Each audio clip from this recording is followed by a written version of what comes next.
Chapter 10 Careful Avoidances and Reunions, Part 2. Regulus was fantastic at hiding.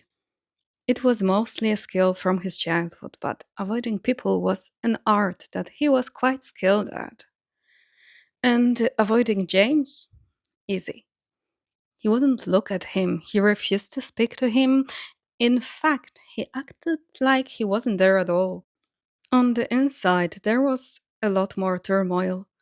But he kept his face passive and nonchalant, acting as if he had never even met James before. Regulus could tell it was annoying James, but he had no choice.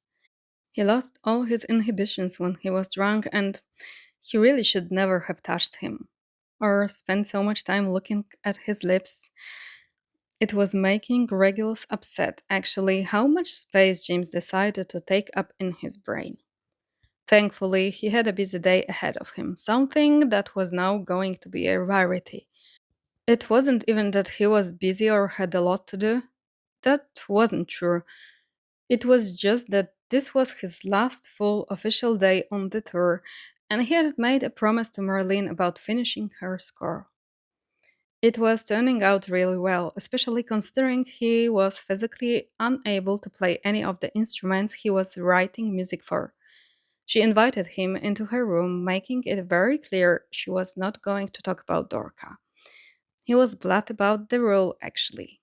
He did not need to hear about their whatever it was. He did not need to know. Still, Marlene was a liar and every 10 minutes would say something about Dorca. So she's your manager, Dorca, I mean. Regulus sighed, purposefully dramatic. Yes, she is. Marlene nodded, clicking her tongue. Cool, cool. Still, he was attempting to get some work done. The song was really cool, and Marlene was strumming some of the chords in an acoustic to try and figure out if it would sound good. She got distracted very easily, though, something that Regulus normally would have been annoyed by, but he was literally using her as a distraction, so. And she lived in London? Marlene? He asked, setting down the pen and paper and pretending like he was giving her his full attention. Talking about Dorca was not his favorite pastime, especially not when Marlene was dancing around the question she actually wanted to ask. Yes? Do you want to finish this song anytime soon? Yes. Okay, well, then let's not talk about Cass. Marlene smiled. Oh, you call her Cass? That's so cute. Regulus would have preferred arguing with Sirius again, or sitting in awkward silence with James, or even fracturing his other wrist. It really isn't. Okay, sorry. Right, the song. Thank you again. Regulus didn't know how to accept gratitude, so he just nodded tightly, his lips pressed together, and a small mumble of, it's whatever. He fidgeted a bit with the pen, twirling it between his fingers as he looked at the scores and tried to figure out what he was missing, if anything. You're really talented at this, you know? I know. It was true, though. He was never one to pretend to be humble. Regulus knew what he was good at. He was aware of where his strengths lied and where he needed improvement. He didn't like to do things he wasn't good at or wasn't confident in doing. It was never a problem, though, not really.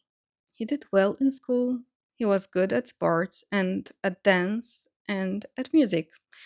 It was all because of how he grew up and learning everything from such a young age. He wasn't allowed to be anything less than extraordinary in anything he did. Marlene was getting just as anxious as he was, though, and she kept blowing out random puffs of air, making strands of her hair fly up. There wasn't much else they could do, not until the song was recorded in a real studio and they could tweak things from there. Or Marlene could anyway, since Regulus wasn't going to be around for that. So, Marlene said, drawing the word out and testing her boundaries on how far Regulus would let her push. It wasn't very far at all in the end, since a knock on the door interrupted whatever she was going to say. With a sigh, she rolled out of the bed and went to open the door. Regulus didn't care to find out who it was paying more attention to this course until he heard the voice of James Potter filtering in. His first thought, run. Admittedly, it really wasn't that dramatic, but still, his body asked him fight or flight, and he was ready to go. His pride wouldn't really let him though, so he just pretended like he didn't hear James, and he pretended like every nerve ending in his body wasn't on fire. Oh, hi, Reg, James said after he stepped into the room, a bit of confusion on his face, but his voice still as bright as always. Hi, he mumbled, packing up his things and getting ready to leave. What? You're leaving? Marlene asked. He looked up to meet her eyes. Yeah, the song's done. Regulus left the room at a speed that was slightly embarrassing, something Barty and Evan reminded him of when he went to bother them instead. They had their own hotel room. Regulus didn't, so he didn't feel bad at taking over their space.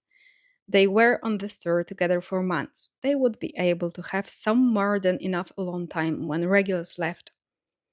They were playing a game of cards, telling them that they couldn't deal Regulus in until one of them won. So he sat there for almost 20 minutes while they played one round of Uno. They were ridiculously competitive with each other, and it only worsened when Regulus started playing with them. Reggie, if you are leaving tomorrow, then can we go out tonight? Barty asked after Regulus won a third round of Uno. His mind flashed back to the last time they went out and how it had ended up going for him. Why did we make out if you're with Evan? Regulus said, just now realizing they were in a relationship that entire time. It wasn't uncommon, they had all made out before, but never while any of them were dating somebody else.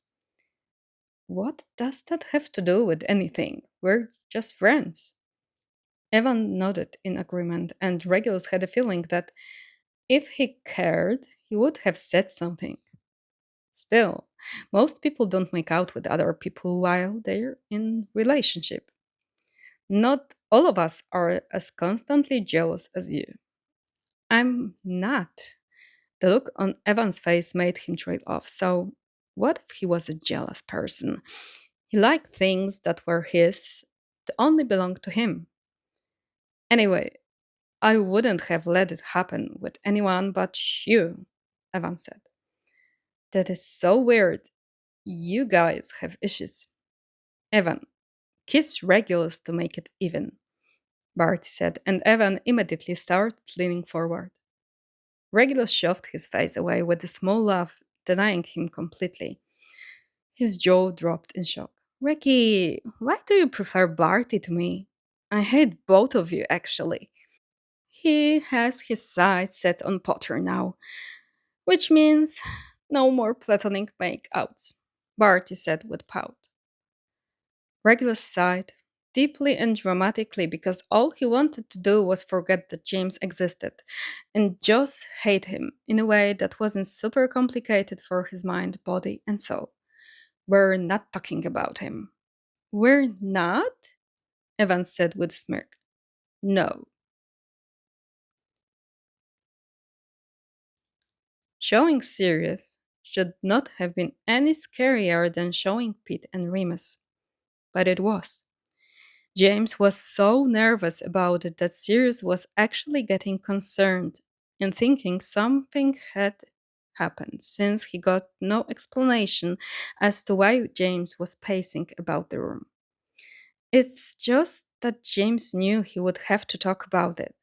Sirius wouldn't let him leave this up in the air because James would never let Sirius do that. Prongs, you're making me very anxious, Sirius said. I know. Did something happen?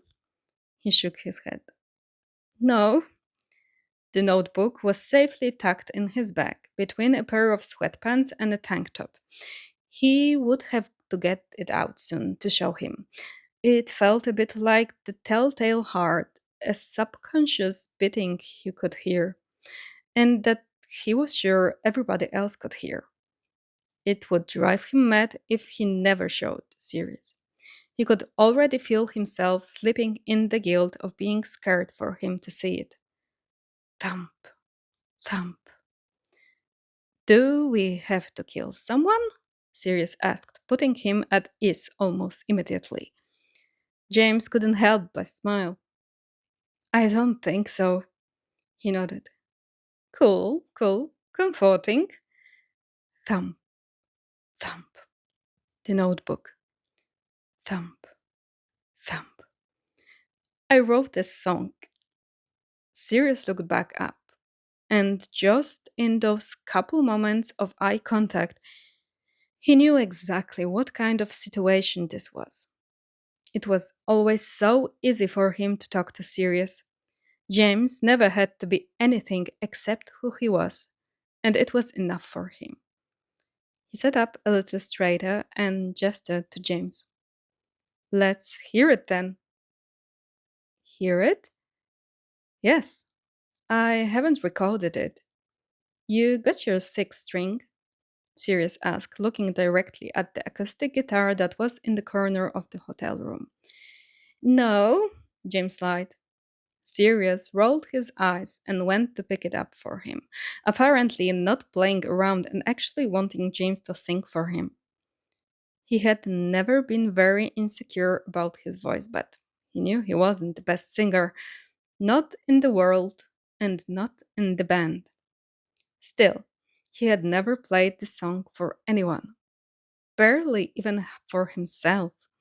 He knew the words mostly by heart, but he still dragged himself over to his back to dig his notebook out, dulling the heartbeat that was flooding his eardrums and driving him to the brink of insanity. And after a couple of seconds of mindless strumming, James played the song for him from start to finish. His first time ever doing so, in fact. The simple, sweet melody filled both of their ears, and James kept his playing quiet, not wanting to disturb anybody else in the hotel, and also not wanting to be too loud about his feelings. He was not good at being loud about his feeling at all, in fact. It was a bit hypocritical the way he made Sirius tell him everything, the way he prod inside Sirius's brain until it all just exploded. They met in class for metaphysical philosophy. He tells his friend, I like her because she's so much smarter than me. They're having talks about their futures until 4 a.m. And I'm happy for them.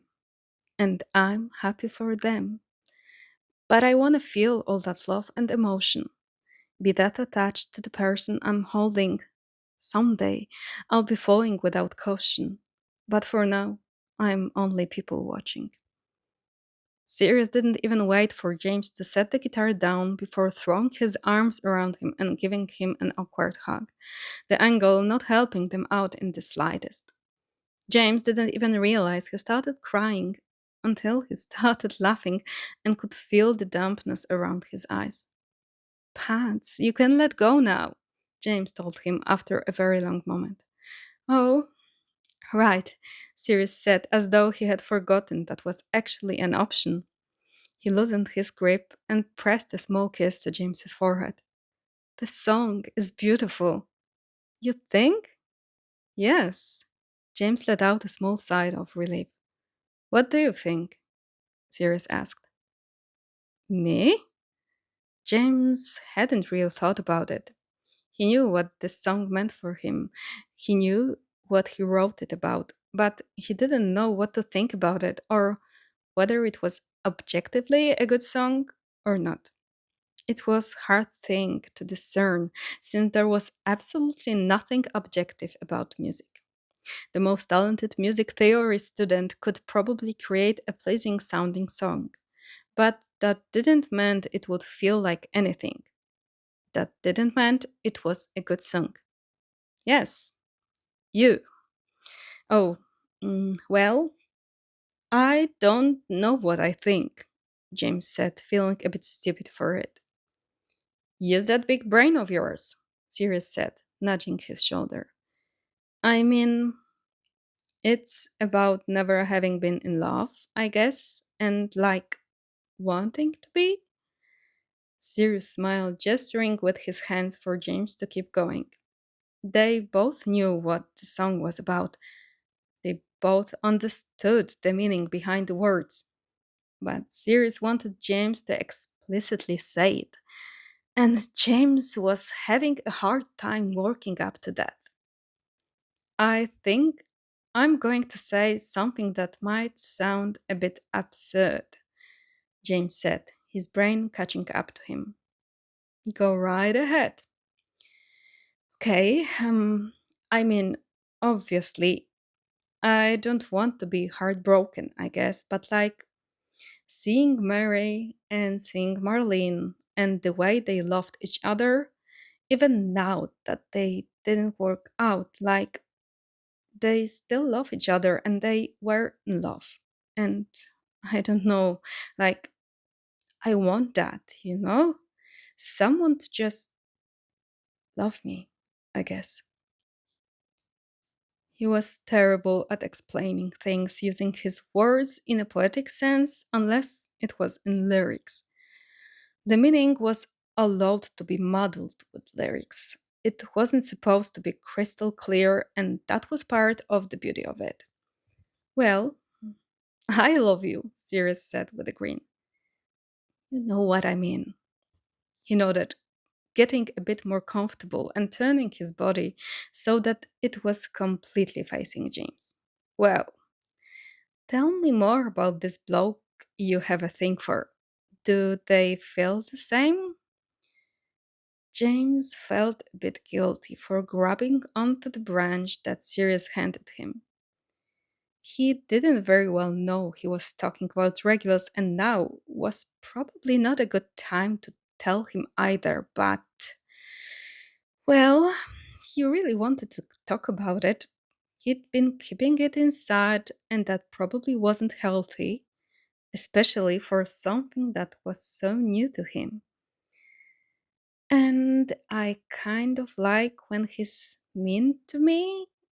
Is that weird? James said, still ranting a little bit. Sirius found it all to be very amusing, and James could tell he was blushing. It was practically making him overheat. It's a bit weird, yeah, Sirius agreed. James sighed, laying back on the bed and looking up at the ceiling. See, I know it's weird, and I don't even care. Sirius sat up after a moment, holding his hands out like he wanted James to give him something. What? Prongs, mate. I love you, but you are killing me. I need to see what he looks like, Sirius said, and James realized he wanted him to pull up a photo or his Instagram, anything. James wasn't even sure if Regulus had Instagram. James was never really on it himself, so it wouldn't have mattered anyway. James shook his head. No, no, I can show you, he said slowly, trying to think up a good enough lie. He hated lying to Sirius. He wanted to just tell him. Sirius blinked over exaggeratedly, eyes widened in shock. Can't or won't? James sighed, the guilt creeping back into him again.